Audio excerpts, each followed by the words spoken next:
Akkam jirtuu barattoota maqaan koo barsiisaa Taarriqeenya Abdiisaan jedhama. Barnoota fiiziksii karaa yuutuubii isinii dabarsaa kanan turedha.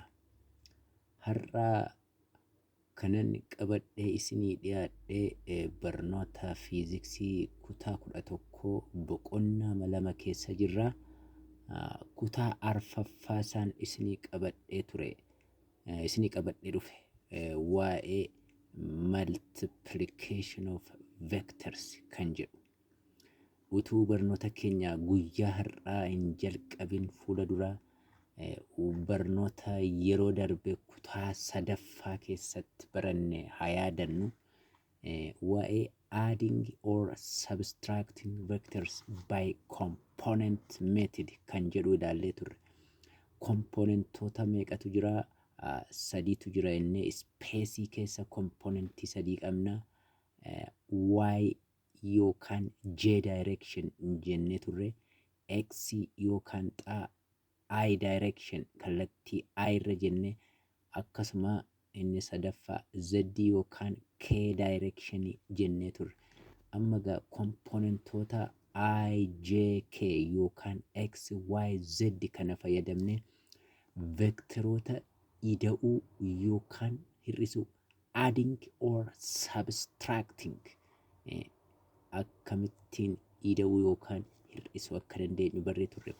Fakkeenya for example jennee turre, if two vectors are given, vekteroonni lama yoo kennaman, for example vector A and vector B, vekterii A fi vekterii B yoo kennaman jenne, vekterii A ni kallattii xaarraa AX, kallattii yarraa AY, kallattii zarraa immoo AZ yoo jenne, akkasuma vector B immoo kallattii xaarraa BX, yarraa BY, zarraa immoo BZ yoo jenne, vekteroonni kun lamaan yoo kennamanin and AX plus AY plus AZ jechuudha kun yoo barbaanne, kun immoo BX plus BY plus BZ jechuudha ida'uu yoo ta'e.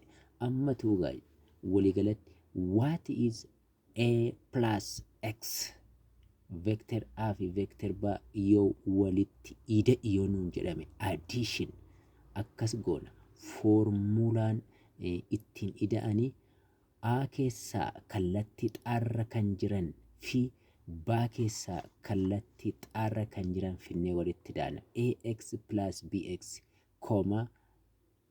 akkasumas A keessaa yarra kan jiran, B keessaa yarra kan jiran finnee walitti daana jenne, akkasumas A keessaa kallattii Z yookaan kaarra kan jiran, B keessaa immoo kallattii Z yookaan kaarra kan jiran ida'uu jechuudha. Kun AZ plus BZ.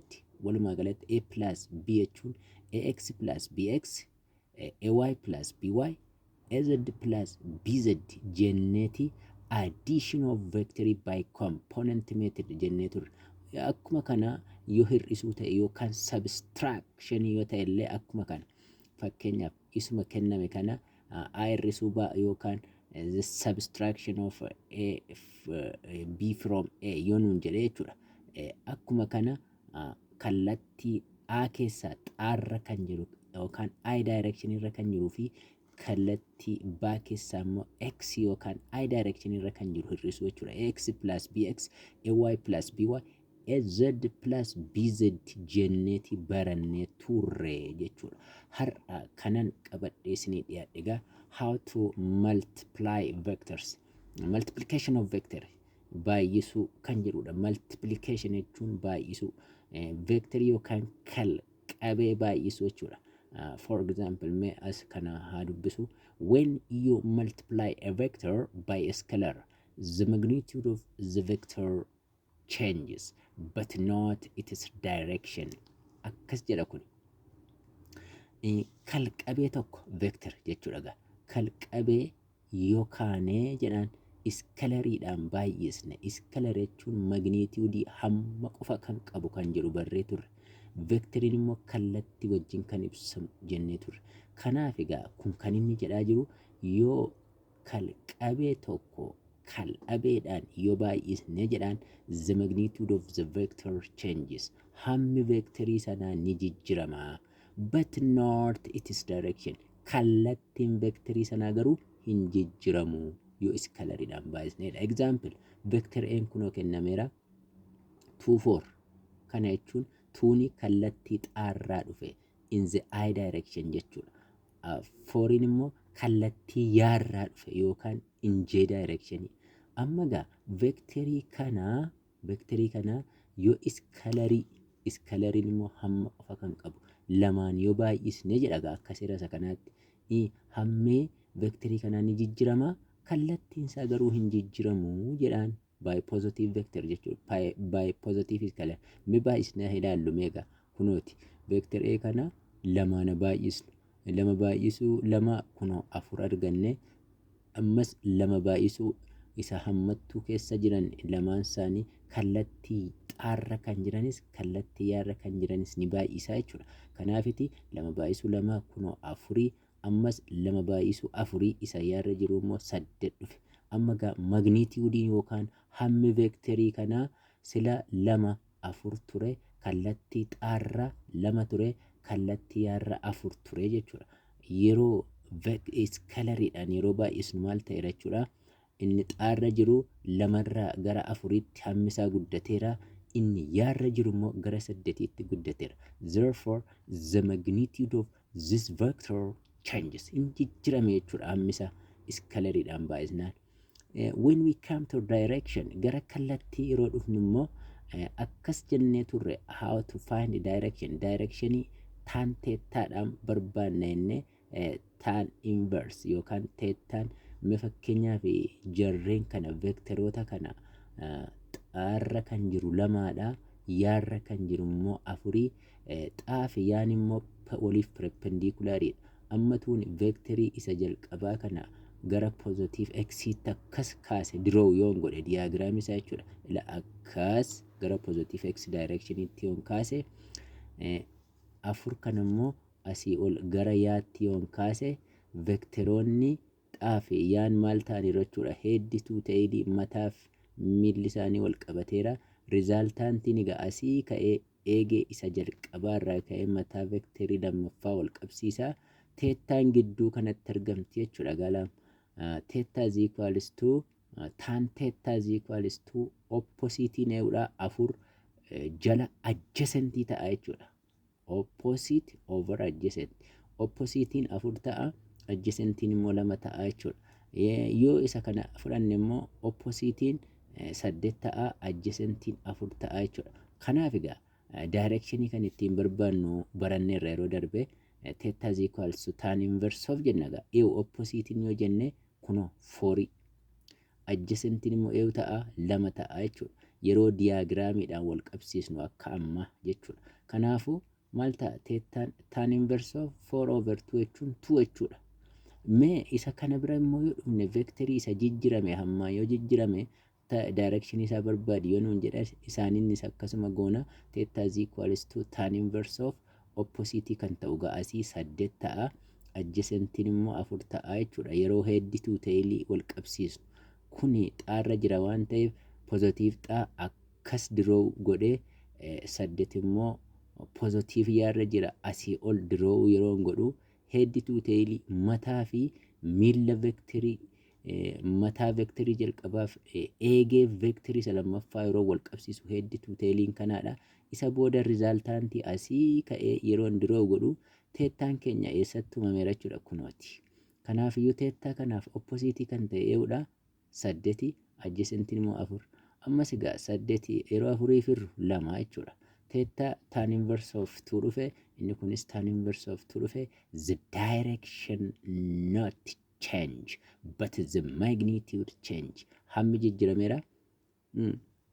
Magnitude hammi jijjirameera, kallattiin hin jijjiramne jechuudha. Yoom yeroo vectorii tokko iskalariin baay'isnu. Again, if you multiply a vector by a negative scalar, the direction of the vectors is reversed. Sila maal goone positive scalariin baay'isne. Amma immoo akkas jedhu inni kun immoo yoo negatiiv iskaalariidhaan yoo baay'isne jedha kallattiin ni jijjiirama. The direction of the vector is reversed. Magnituudiinis kallattiinis ni jijjiirama. Kun immoo lamaanuutu jijjiirama. Hammis ni jijjiirama, kallattiinis ni jijjiirama. For example, fakkeenyaaf fudhannume vector A is given 2 3. Kallattii xaarraa 2tu jira, kallattii positive yaarra immoo 3tu jira. Multiplied by negative 2. Negative iskaalariin baay'iseedha. Sila positive iskaalariin baay'isne amma immoo negative iskaalariin baay'isne ilaalla. Isuma kana jechuudha. Negative 2 times 2 ni meeqa dhufa? Kunoo negative 4 dhufa. Ammas negative 2 kana isa yaarra jiru 3 yoo baay'ifne immoo negative 6 dhufa. As ilaalaaga. Magnituudiin maal ta'eera? 2 irraa ka'ee gara negative 4 yookaan 4tti guddateera jechuudha. Negative inyoo kallattii argisiise iyyuu. Amma immoo 3 irraa ka'ee gara 6tti ol guddateera magnituudiin jechuudha. Negative isheen kun kallattii argisiisti jechuudha. Amma gaa look, the magnitude change hammisaa jijjiirameera. Kallattiin isaallee duukama jijjiirame. The direction of the vector is reversed jechuun ni jijjiirama jechuudha. Sila kuni positive x direction irra ture tuun kun positive. Amma immoo gara negative 4tti siqa jechuun gara negative x direction harka bitaatti jijjiirameera jechuudha. Negative of x isa kana immoo positive y irraa positive 3 ture, amma x irraa immoo ammas inni kun immoo y irraa immoo gara negative 6 ta'e jechuun negative y direction downidha jechuudha. Kanaafuu the direction is change jijjiirame jechuudha. Kallattiinis hammis kun yoo midhaga if the vector is multiplied by a negative scalar. Ishi inni taanu barnooti keenya scalar product yookaan immoo dot product barbaaduudhaan jechuudha. What does it mean? Maal jechuudha kun? Scalar product yookaan dot product jechuun maal jechuudha? Let me read this one. The scalar product of two vectors A and B is defined as ila akkasitti hiikamaa jedha. Scalar product vectoroota lamaa A fi B jedha. Ila kunoo hiika kana qabaa jedha. Vector A kaane AX plus AY plus AZ. Eumti kuni kallattii xaarra, kallattii yaarra, kallattii zaarra jechuudha. Vectoriin inni lammaffaa B'n immoo B'n kallattii xaarra ida'u, kallattii yaarra ida'u, kallattii zaarra jedhame akkasittiin yoo kenname jedha. Amma kana maal ilaalaa jirra? Kun foormulaadha jechuudha. Formula vector n kana bakka bu'uu jenne, vector b immoo kana bakka bu'uu jenne. If we are asked to find the scalar product or dot product of these two vectors yoo gaafatamne jechuudha. Kana jechuun a dot b jechuudha. Maal jechuun? Scalar product jechuun. Scalar product of a to b jechuudha. Or the dot product of a to b jechuudha kun. A dot B jechuudha. Ilaa kun akkasittiin barbaaduu dandeenya. Eewun dot product vector A fi vector B. Isa A keessaa xaarra kan jiruu fi B keessaa xaarra kan jiru walitti fidii baay'isii. Hidha'i amma immoo akkuma kana A keessaa yaarra kan jiruu fi baa keessaa yaarra kan jiru walitti fidi baay'isii. Hidha'i gidduu isaanii immoo hidha'uu kaa'ee akkuma kana A keessaa zaa filadhuuti, baa keessaas zaa filadhu waliin baay'isii. Yoom? Yeroo dot product of two vectors yeroo si gaafatan. That means A dot B. Kun foormulaadha gaa. Fakkeenyaan haa ilaallume. Work out the scalar product of the following vectors. Vectoroota yookaan kalqabeewwan armaan gadii dot product isaa yookaan scalar product isaa barbaadii jedha. Amma gaa kunoo vector A 2 in the I direction. I direction if X direction jechuun tokko akka ta'e hin irraanfatina. 2 in I direction minus 4 in J direction. Vector A dha kun. Vector B immoo minus 6 in the I direction plus 2 in the J direction dha kun. This must be J. Amma gaa maal nu gaafateera? Scalar product of A and B. Kana jechuun A dot B barbaadii jechuudha karaa biraa. Akkuma armaan olitti foormulatti kana ani isinii ibse maal goona gaa isa A irra jiran yookaan X irra jiran A keeyaa lama filannaa.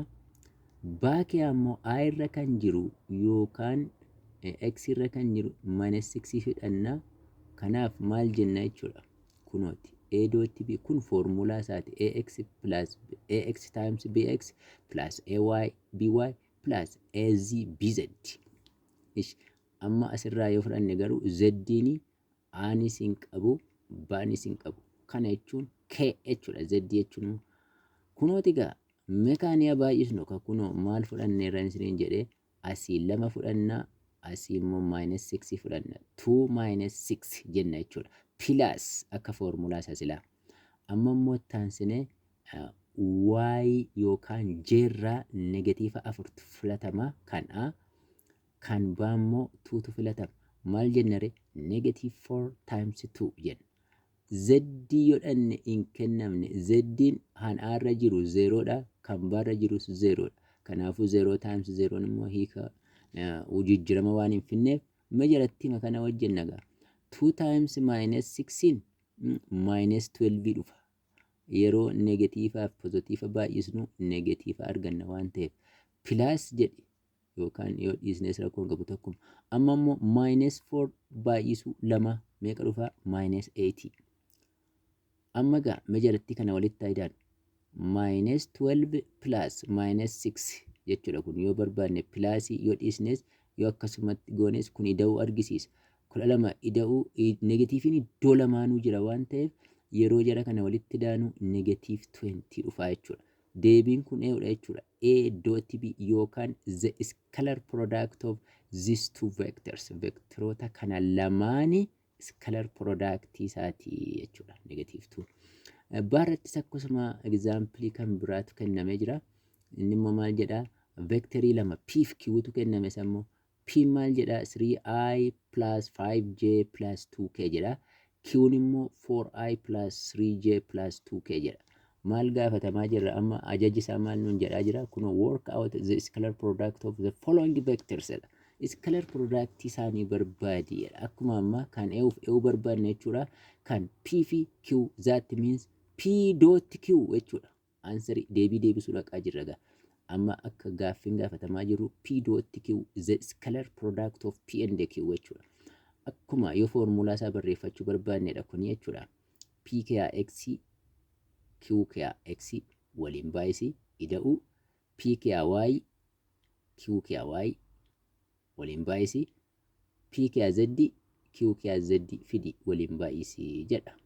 Koma mee waliin baay'ifnee ilaalla. Let us multiply together. Look, P dot Q kana gaafatamaa jira. Akkuma sila isinitti hime amma gaa maaltu filatamaa? I direction irraa asii 3 kan P kan Q immoo 4. 3 times 4 ilaa kunooti. Plus jenna. Amma immoo J yookaan Y irra kan jiran kan A keeyaa 5tu filatamaa. Kan P keeyaa 5tu filatamaa. Q keeyaa immoo 3. 5 times 3 kunooti. Plus amma immoo zaatti dabarra yookaan K jechuudha. K lama filatame. P keeyaa Q keeyaas kunoo 2.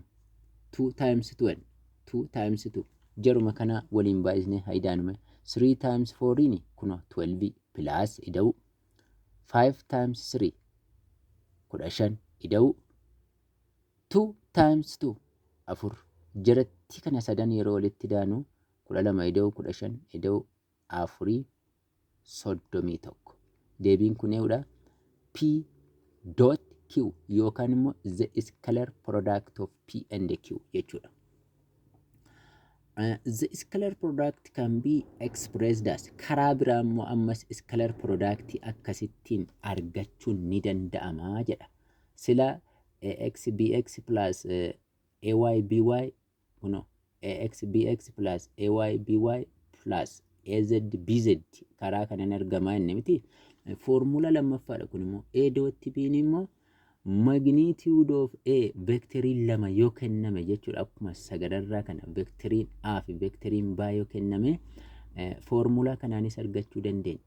Kana jechuun A dot B is equals to magnitude of A times magnitude of B times cosine of the angle between the two vectors. Cosine vectorota sana lamaan vector A fi vector B theta gidduu isaaniitti uumama. Cosine qofa sanaa fi magnitude vectorota sana lamaanii yoo baay'isne dot product argachuu dandeenya jedha. Magnitude jechuun maal? Magnitude immoo akka itti barbaadnu isinitti himame. Magnitude of A times magnitude of B jedhamini. Amma fakkeenyaaf vector A jechuudha. Vector A ni kunoo fakkeenyaaf AX BX inni irra sila yaadachuu ta'e vector A AX AY AZ dha. Vector B immoo BX BY BZ yookaan A in the I direction, A in the Y, A in I direction, A in J direction, A in K direction jechuudha kun. Kunis akkuma kana B in I direction, B in J direction and B in K direction jechuudha. Akkuma kana magnitude of A yoon gaafatame square root bajala gashineeti vectorota A irratti kennaman isa I irra jiru square ida'uu isa J irra jiru square ida'uu isa K irra jiru square root jala gashite jechuudha.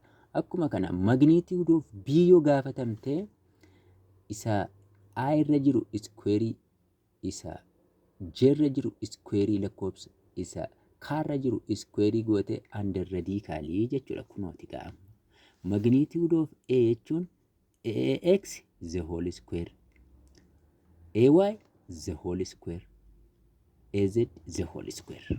Magnitude of A akkatti barbaadan. Magnitude of B akkuma kana B isa I direction irra jiru fuudhi lakkoofsa B kee I direction irra jiru fuudhi square godhi isa J direction irra jiru lakkoofsa sana fuudhi square godhi isa K irra jiru fuudhi square godhi jechuudha gaa. Magnitude of A and magnitude of B akkatti barbaadan barreerra jechuudha. Kanaafiti A dot B formulaan biraansaa kunoo kana gargaaramuu dandeenya. Akkuma kana formulaa kanarraa maal barbaaduuf nu gargaara formulaan kun yoo jettanii ittiin qofa vectorota sana lamaan gidduu jiru argachuudhaaf nu gargaara. Theta vectorii sana lamaan gidduu jirtuti akkaataatti argannu nu gargaara jechuudha. Maal formulattiin isheen ammaa kuni jechuudha. A dot B is equals to magnitude of A times magnitude of B cosine theta. Amma kana yooni theta kana bilisa baasuuf yoo jedhe over magnitude of A times B over magnitude of A times B yoon jedhe thetaan kun maal dhufa jechuudha.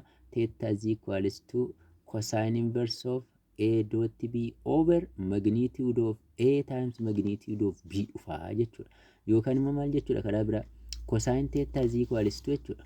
Cosine theta is equals to A dot B over jala jechuudha magnitude of A times magnitude of B jechuudha. Theta argachuu hin dandeenya jechuudha. Kunoo isa kana theta is equals to cosine inverse of A dot B over magnitude of A times magnitude of B. Me fakkeenya yoo fudhanne isaan kun jedhaga kunoo akkuma namma isinii ibsaa ture. Magnitude of A and magnitude of B are the magnitude of the vectors A and B. Isa bakka bu'uu jedha. Kuno magnitude of A akkatti barbaadan, magnitude of B akkatti barbaadan.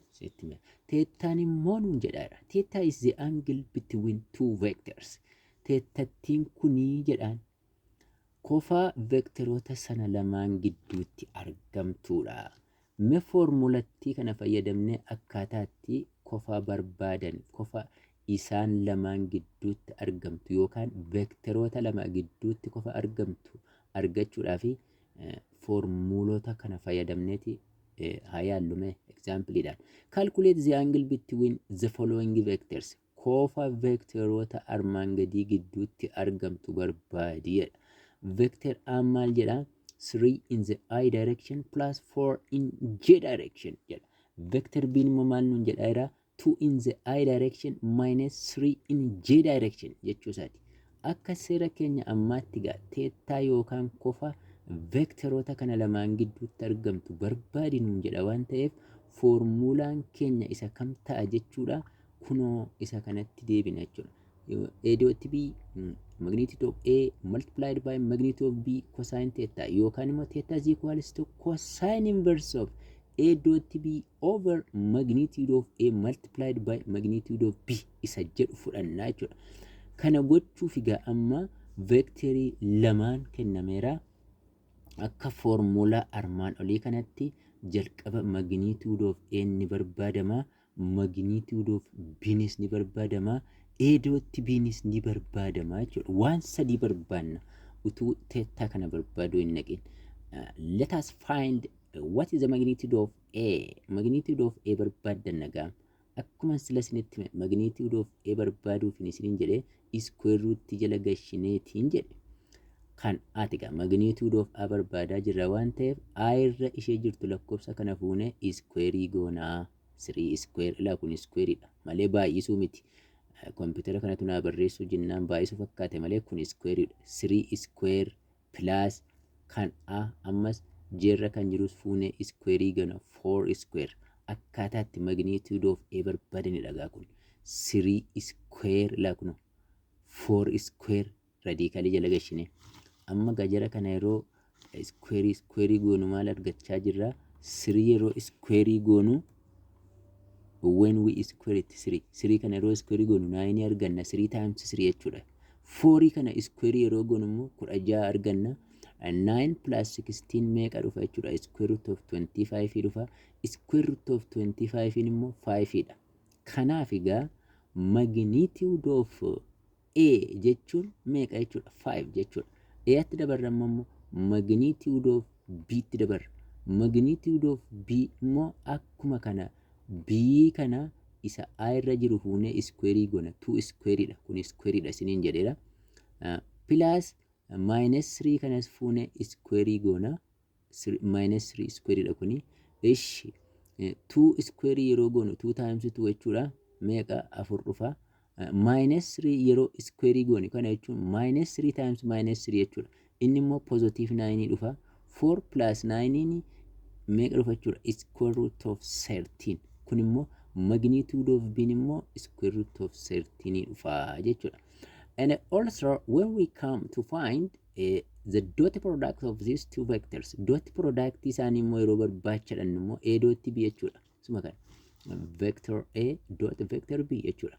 Akkaataatti dot product barbaadan egaa sila barreerra isa A kiyaa isa A irra jiru fuuna B kiyaas isa A irra jiru fuuna waliin baay'isna kunoo 3 times 2 dha plus jennaan isiniin jedhee akkuma kana J bira 4 fudhanna asii J bira immoo negative 3 fudhanna 4 multiplied by minus 3 goona jechuudha. Keerra immoo hin jiru 0 times 0 jijjiirama hin qabu waan ta'eef mejara kana yeroo baay'ifnu 3 times 2 6 arganneerra 4 times minus 3 minus 12 arganneerra. Jaha ida'uu negatiiva 12 meeqa arganna negatiiva 6. A dot B meeqa jechuudha negatiiva 6. Magnitude of A qabna, magnitude of B qabna, A dot B qabna. Theta isa gaafatamne barbaachuu ni dandeenya jechuudha. Theta is equals to cosine inverse of A dot B. A dot B kuno negatiiva 6. Hiruu magnitude dha kun hin irraanfatina. Magnitude of A baay'isi magnitude of B. Ishi iddoo A dot B kunoo minus 6 gashina. Iddoo magnitude of A immoo kunoo addanaa 5 arganneerra fideen 5 gashaa baay'isi. Magnitude of B immoo square root of 13 square root 13 kunoo 3 tuqaa 6. When we divided this to this kana yeroo jara kana baay'isnu jara kana baay'isnee yeroo isa kana irru meeqa argannaa negative 0.33 argannaa jechuudha. Negative 6 hirii jara kana baay'isne yeroo hir'u negatiiviin as jira waan ta'eef cosine inverse of negative 0.33 kana gaa yeroo kaalkuleetarii keenya yookaan immoo moobaayilii irraa yookaan immoo gabatee herregaa irraa cosine inverse of negative 0.33 meeqa dhufa jechuudha 109.3 degree kofii veektaroota kana lamaan gidduutti argamtu jechuudha. Kana jechuudha. Kana gaafatamnes. Consider biitti dabarra kunis isuma consider the vectors a 4 6 kana jechuun 4i plus 6j jechuudha. Vector b immoo minus 9 I direction plus 6 in j direction jechuudha. C immoo 3 in I 5 in j jechuudha. D immoo 10 in I minus 6 in j jechuudha. Calculate the angle between A and B. Akkasumas immoo the angle between B and C. Qofaa vector A fi vector B gidduu jiru barbaadeedha inni tokko. Akkasumas immoo qofaa vector B fi vector C gidduu jiru barbaadeedha. Isa kaan egaa booddee isin hin barbaaddu. Amma garuu isuma amma wajjin garaagarummaa waan hin qabneef let us find the angle between vector A isa kanaa fi vector B isa kana haa barbaannu. Answer angle between A and B. Akkuma amma isinitti hime formulaan ishee tokkuma. Theta is equals to cosine inverse of A dot B. A dot B. A isa kam? Kuno. Bino isa kana. Kana jechuun maal jechuudha isiniin jedheera 4i plus 6 jettanii barreeffachuu dandeessu kana yoo barbaaddan. Isa baarra jiru immoo minus 9i plus 6j jechuu dandeessu. Inni jalqabaa kun i, inni lammaffaa kun j. Kunis jalqabni i, lammaffaan j direction jechuudha. Yoo sadaffaan jiraate immoo k yookaan z direction. Kanaaf egaa kunoo a dot b nu barbaachisa ganaa magnitude of A barbaaduudhaan magnitude of B barbaanna jechuudha. Akkuma isa sila hojjenne ishi mee asirraa haa jalqabnu A dot B haa barbaannu jedhaa jira. A dot B keenya akkuma foormulaa y dot barree A irraa isa A irra jirutu filatamaa B irraa immoo isa A irra jiru filatamaa 4 baay'isuu negatiiva 9 jechuudha. 4 baay'isuu negative 9. Excuse me, we made a mistake here. Let us correct it. Dogongora umnera. Here is not 6. Asirra minus 9. Ta'uu qaba. 4 baay'isuu negative 9 meeqa arganna jechuudha. Negative 36 minus 36 plus